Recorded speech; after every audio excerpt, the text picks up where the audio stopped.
కావేరిని ఒక బైక్ వచ్చి గుద్దేస్తూ ఉంటుంది. ఇంతలో అక్కడ ఉన్న కావేరి కింద పడిపోయి అమ్మా అని చెప్పేసి అయితే చాలా గట్టిగా అరుస్తూ ఉంటుంది. అది చూసిన బాలరాజు కావేరి దగ్గరకు పరిగెట్టుకుంటూ వచ్చి ఏమైనా అయ్యిందా అని చెప్పేసి అయితే అంటూ ఉంటాడు. ఆ మాటలు వినగానే అక్కడ ఉన్న కావేరి తన దెబ్బలని చూపిస్తూ ఉంటుంది. ఇంతలో అక్కడ ఉన్న బాలరాజు తన దగ్గర ఉన్న కర్చీఫ్ని తీసి కావేరికి కడుతూ ఉంటాడు. అది చూడగానే అక్కడ ఉన్న కావేరి అయితే బాలరాజుని అలా చూస్తూ ఉండిపోతుంది.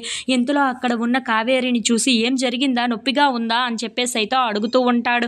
ఆ మాటలు వినగానే అక్కడ ఉన్న కావేరి మాత్రం అదేమీ లేదు, బాగానే ఉన్నాను అని చెప్పేసి అయితే అంటూ ఉంటుంది.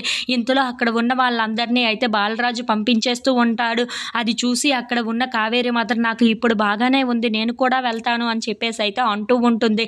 ఇంతలో అక్కడ ఉన్న బాలరాజు మాత్రం దెబ్బలు తగిలినట్టుగా ఉన్నాయి, హాస్పిటల్కి ఏమైనా తీసుకొని వెళ్ళాలా అని చెప్పేసి అయితే అడుగుతూ ఉంటాడు.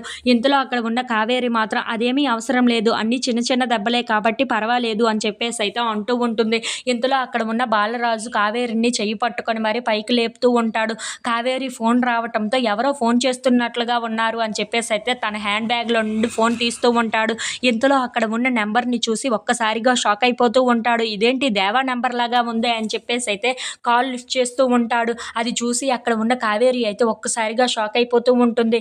ఇంతలో అక్కడ ఉన్న దేవా మాత్రం హలో మిస్సెస్ కావేరి, ఏం జరుగుతుందో నీకు అర్థమవుతుందా, అక్కడ నేను రివెంజ్ తీర్చుకున్నాను, ఆ విషయం నీకు అర్థమవుతుందా అని చెప్పేసి అయితే అంటూ ఉంటాడు. ఆ మాటలు వినగానే అక్కడ ఉన్న కావేరికి ఏమీ అర్థం కాక అలా చూస్తూ ఉండిపోతుంది.